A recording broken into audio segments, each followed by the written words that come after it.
Welcome to bird media. నేను మీ పవన్ కృష్ణమూర్తి. భారతదేశం అంటే ఇష్టం లేని వాళ్ళు, భారతీయులు అనే వాళ్ళ ఇష్టపడని వాళ్ళు, ముఖ్యంగా హిందువుల్ని ఇష్టపడని వాళ్ళు దయచేసి ఈ దేశం నుంచి వెళ్ళిపోండి. హిందువుల్ని ఇష్టపడని వాళ్ళు, లేదు మొత్తం భారతదేశం అంతా మా మతంతోటే నిండిపోవాలి అనేటువంటి ఒక ఆలోచన ఉన్నవాళ్ళు దయచేసి ఈ దేశాన్ని వదిలిపోండి. ఎవరైనా సరే, మీకు ఇక్కడ బతికే హక్కు లేదు, మమ్మల్ని చంపే హక్కు అంతకుమించి లేదు. ఎందుకు ఈ మాట అనాల్సి వస్తుందంటే, సరిగ్గా వారం రోజుల క్రితం, 7 రోజుల క్రితం, సంవత్సరం అయింది, ఒక మారణకాండకి సంవత్సరం. పహల్గాం ఉగ్రదాడి, 26 మందిని నువ్వు కల్మా చదువు, ప్యాంట్ తీసి చూపించు, నువ్వు హిందువా అని అడిగి పాయింట్ బ్లాంక్లో గన్ పెట్టి కాల్చి చంపేశారు. 26 మంది మరణించారు. 10 ఏళ్ల నుంచి 80 ఏళ్ల వయసు ఉన్నవాళ్ళు. ప్రతీకారం ఆల్మోస్ట్ తీర్చుకున్నాం, ఇంకొక 2 రోజులు పూర్తిగా లేపేయచ్చు పాకిస్తాన్ని. ప్రపంచ దేశాలు అడ్డం పడ్డాయి, ఆర్థికాంక్షలు అడ్డం పడ్డాయి, సైన్యం చేతికి సంఖ్యలు పడ్డాయి. ఆపరేషన్ సింధూర్ సక్సెస్, బట్ దాని తర్వాత ఇంకా అలాంటి విద్వేషపూరిత కార్యక్రమాలు జరుగుతున్నాయి. ఆ విద్వేషాలు ఎక్కించబడి నరనరాన విద్వేషం తెచ్చుకొని భారతదేశంలోకి అడుగుపెట్టి మళ్ళీ అలాంటి ఘటనలే చేస్తామని చెప్తుంటే వాట్ షుడ్ వి సే? ముంబైలో ఇలాంటిదే ఒక ఘటన నిన్న జరిగింది. దానికి సంబంధించినటువంటి వివరాలు చూస్తే,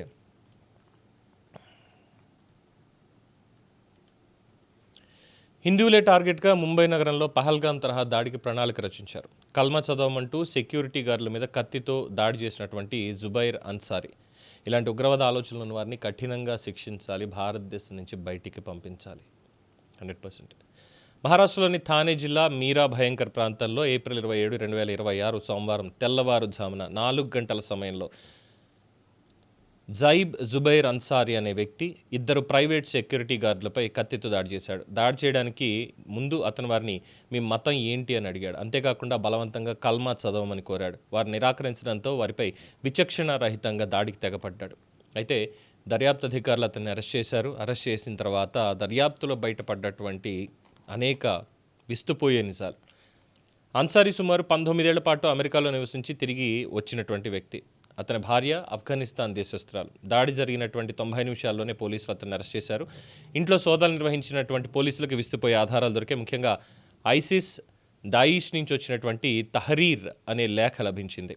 లేఖలో ఉన్నటువంటి ముఖ్యాంశాలు: కల్మా గురించి సమాచారం, లోన్ వోల్ఫ్ అంటే ఒంటరిగా దాడి చేసే పద్ధతులు, ఖిలాఫత్ని ఎలా స్థాపించాలి, ఖిలాఫత్ గురించి అల్లా ఏం చెప్పాడు అనేటువంటి వివరాలు. ప్రస్తుతం కేసులో ఉగ్రవాద కోణాన్ని దర్యాప్తు చేయడానికి మహారాష్ట్ర ఏటీఎస్ రంగంలో దిగింది. నిందితుడికి అంతర్జాతీయ ఉగ్రవాద సంస్థలతో ఉన్న సంబంధాలపై ఆరా తీస్తున్నారు. కాశ్మీర్లో పహల్గాంలో మతం అడిగి చంపే తరహాలోనే ఈ దాడి జరగడం ఇప్పుడు తీవ్ర కలకలం రేపుతోంది. అంటే రేపు పొద్దున్న బొట్టు పెట్టుకుని రోడ్డు మీదకి వెళ్తే కూడా చంపేస్తారా? డౌట్ వస్తుంది. వేరే దేశాలకు వెళ్ళి ఎవరిని భారతదేశం నుంచి దాడి చేసి భారతీయులు అక్కడికి వెళ్ళి మీరు హిందువులు కాదు కదా అందుకే మిమ్మల్ని చంపేస్తున్నాము ఇది అని ఎవరు ఏం చేయట్లేదే. ఎందుకని భారతదేశంలోనే? ఎందుకంటే స్వతంత్రం వచ్చింది. ఎలా వచ్చింది? విడిపోయాం. రెండు బేస్ల మీద విడిపోయాం. కానీ ఈ నేల మీద మమకారం ఉన్నటువంటి వాళ్ళు ఈ నెలలో ఇక్కడే ఉండాలని ఇక్కడే బతుకుతున్నారు తరతరాలుగా. వాళ్ళందరితోటి కలిసిమెలిసి అన్నదమ్ముల్లా బ్రతుకుతున్నాం. కానీ ఈ దుర్మార్గం ఎప్పటి నుంచి? పాకిస్తాన్ నుంచో లేదంటే ఆఫ్ఘనిస్తాన్ ఐసిస్ నుంచో ఆ భావజాలాన్ని తీసుకొచ్చి ఇక్కడ ఉన్న వాళ్ళ మనసుల్లో కూడా నాటేసి వీళ్ళని కూడా చెడగొట్టేసి ఇక్కడ ప్రశాంతంగా బ్రతుకుతున్న అందరి మధ్యలో చిచ్చు పెట్టేస్తుంటే ఏమనాలి? ఓ పక్కనేమో లవ్ జిహాద్, ఇంకో పక్కన కార్పొరేట్ జిహాద్, ఇంకో పక్కన ల్యాండ్ జిహాద్, ఇంకో పక్కన స్కూల్ జిహాద్ కూడా జరుగుతుంది, ట్యూషన్ జిహాద్. ఎన్నో సంఘటనలు రోజుకి వస్తున్నాయి. ఇంకో పక్కన అక్రమ మత మార్పిళ్ళు. ఏం చేద్దాం అనుకుంటున్నారు భారతదేశాన్ని? భారతదేశం ఇలా ఉండకూడదా? ఇది ఒక కైండ్ ఆఫ్ కొంతమంది భావజాలమా? మరి అలాంటి వాళ్ళందరినీ ఎరాడికేట్ చేసేయాలి కదా. ఆ భావజాలం ఉన్నటువంటి వాళ్ళని, భారతీయత అనేటువంటి ఆ భావజాలం లేని వాళ్ళని. బికాజ్ ఎందుకంటే అందరినీ ఇందులో ఒకే ఘాటన కట్టడానికి చాలా తప్పవుతుంది అది. నిన్న ఒక అద్భుతమైనటువంటి వీడియో ఒకటి చూశాను. स्कूल में अब जो है पढ़ाया जाएगा, चाहे हिंदू हो। Every country have some different patriotic song जो कि हम सबको बोलना चाहिए, गाना चाहिए, क्योंकि ये हमारे राष्ट्र गीत है. तो अकॉर्डिंग टू मी इसमें बोलने में किसी को कोई भी प्रॉब्लम नहीं होनी चाहिए. जैसे कि मुसलमान जो है वो नहीं बोलेगा, आप उसको जो है जबरदस्ती कर। If you're real national of India citizen, so you have to speak and you have to just sing this song. लोग ये कहते हैं कि It's not a song, it's just a patriotic song which is of our country.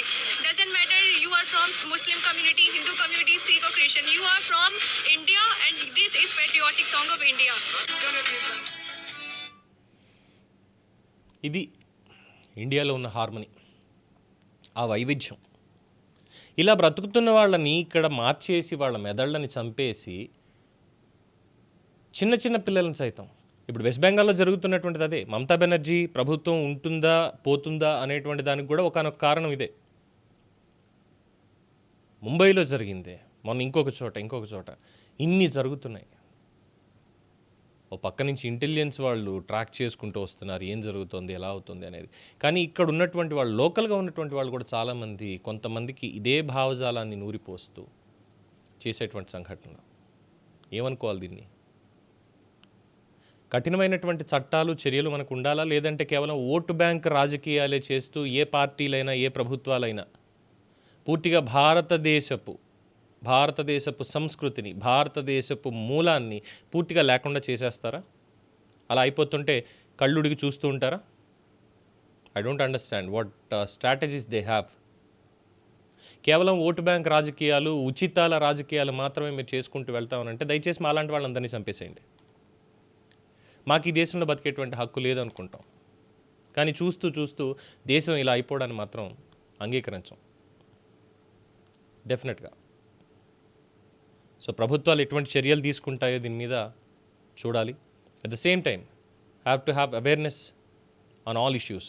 ప్రతి ఒక్కళ్ళు కూడా తెలుసుకోవాలి ఏం జరుగుతోంది అనేది. దీని మీద మీ అభిప్రాయం తెలియచేయండి. చూస్తూనే ఉండండి ది బర్డ్ మీడియా.